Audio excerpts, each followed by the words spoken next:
महाभारत का युद्ध कुरुक्षेत्र में 100 कौरव और 5 पांडवों सहित उनकी सेना के बीच हुआ था।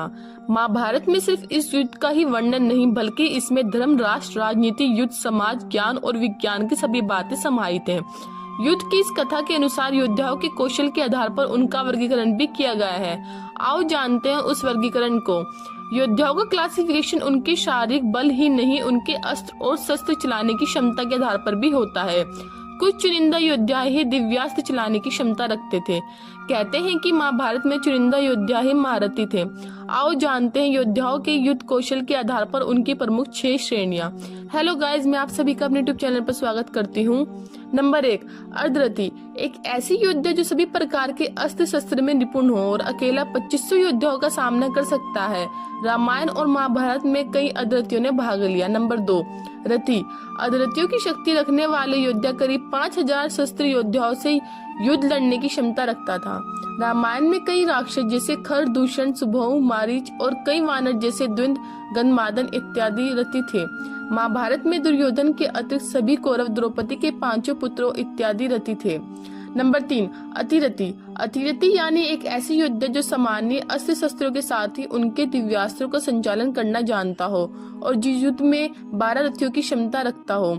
यदि हम रामायण के योद्धाओं की बात करें तो इसमें विभीषण, अंगद, नल, नील, विभीषण, हनुमान के पिता केसरी, लव और कुश इत्यादि अतिरथी थे। और यदि हम महाभारत के योद्धाओं की बात करें तो शल्य, कीचक, घटोत्कच, भीम, जरासंध, कृपाचार्य, शिशुपाल इत्यादि अतिरथी थे। नंबर 4, महारथी। महारथी को सबसे उच्च माना जाता है। एक ऐसी योद्धा जो अस्त्र शस्त्र के साथ सभी तरह के दिव्यास्त्रों को चलाने में समर्थ होता था। इसे 12 अतिरथियों की शक्ति प्राप्त होती थी। यह योद्धा ब्रह्मास्त्र चलाने का ज्ञान रखता था। यदि हम रामायण के योद्धाओं की बात करें तो भरत, सुग्रीव, कुंभकर्ण, जामवंत आदि महारथी की श्रेणी में आते हैं और बाली और रावण को एक से अधिक महारथियों के बराबर माना जाता था। और यदि हम महाभारत के योद्धाओं की बात करें तो अश्वत्थामा, बर्बरीक, अभिमन्यु इत्यादि महारथी थे। द्रोण, कर्ण, भीष्म एवं अर्जुन को एक से अधिक महारथियों के बराबर माना जाता था। नंबर 5, अति महारथी। अति महारथी उसे कहा जाता है जो 12 महारथी श्रेणी के योद्धाओं की क्षमता रखता हो और जिसके पास तीनों महास्त्र, ब्रह्मास्त्र, नारायणास्त्र एवं पशुपतास्त्र होते थे। यदि हम रामायण के योद्धाओं की बात करें तो भगवान श्री राम अति महारथी थे।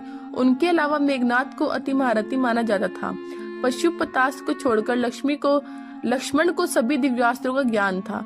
और यदि हम महाभारत के योद्धाओं की बात करें तो केवल भगवान श्री कृष्ण को अति महारथी माना जाता था। हालांकि अर्जुन के पास पशुपतास्त्र अस्त्र को चलाने की शक्ति भी थी, इसलिए उसे अति महारथी भी कहा जाता था। इसके अलावा भगवान परशुराम और रामदूत हनुमान भी अति महारथी है, जिनकी रामायण और महाभारत में भूमिका रही है। नंबर 6, महामहारथी। अति महारथी से बढ़कर महामहारथी होता है। महामहारथी उसे कहा जाता है जो 24 अति महारथियों से युद्ध करने की क्षमता रखता हो। इस योद्धाओं के अधीन समस्त प्रकार की देवीय एवं महाशक्तियां रहती हैं। केवल त्रिदेवों ब्रह्मा, विष्णु एवं रुद्र तथा आदिशक्ति को ही इतना शक्ति माना जाता है।